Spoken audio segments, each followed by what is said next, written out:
ganda sai ko president ka ganda sai na Alhaji Bubakar Ganda Saidu,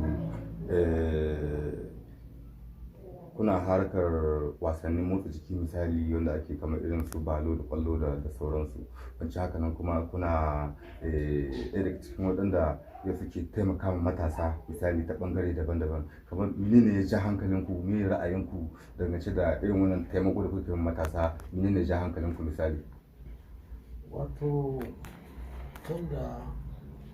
ina da shekara 7 nake ga wani matasa, kuma ina karama manya suna bayana, sai da na yi girma da shi na zo ikon na kare, na yi soje, na yi duwan, na yi zama presidancin football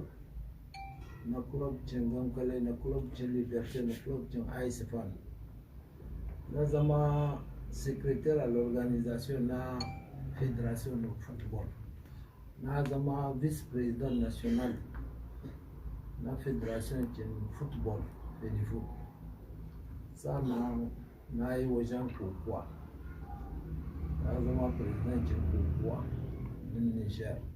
na zama presidancin kokowa na zone 3 yan safi kasa ta tara, sannan na zama president har yanzu nake ciki president na sai dawo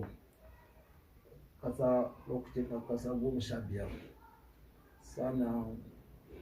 aka yi a nasaru suka taru suka ce wannan mutumin da yake taimakon matasa ya kamata a bashi babban matsayi, sannan aka nade ni bantai ba, aka yi na Afirka gaba dai ni kadai a kandida, suka ce bai isa ba, suka yi na duniya gaba dai, suka nade ni shugaban an kokowa na duniya gaba dai, kuma can wajen Pucin, abokin Pucin shi ke rike da UNESCO ijiya,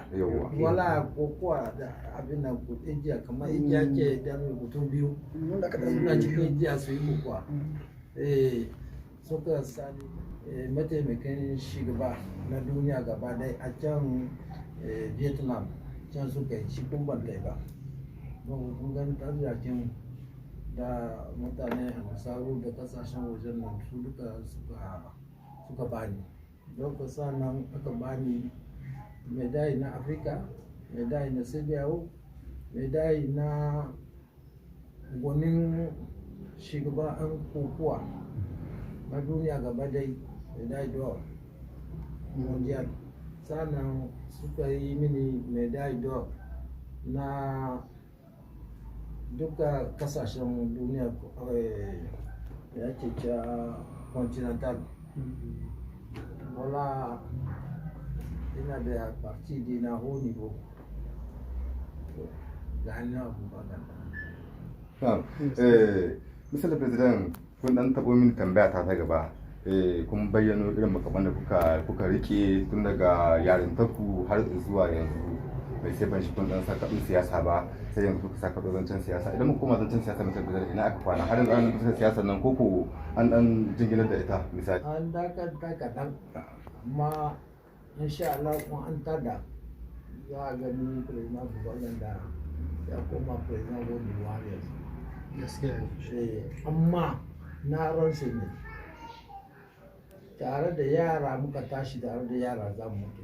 ina mutum bar su kullum ina bayan su, duk abin da suke yi wallahi tila ina bayan su, daga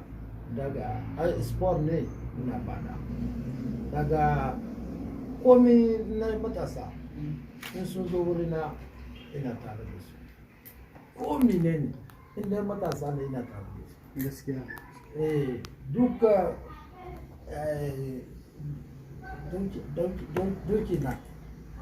duka na abin nan ne na matasa, duki shi duka matasa, ba ni gani wannan dan kokowa ne, wannan dan football ne, wannan duk wanda ya zo wajena wallahi sai in taimaka musu, kuma ina ta yi wurin su sun yi fita dina ina tare da su gaskiya.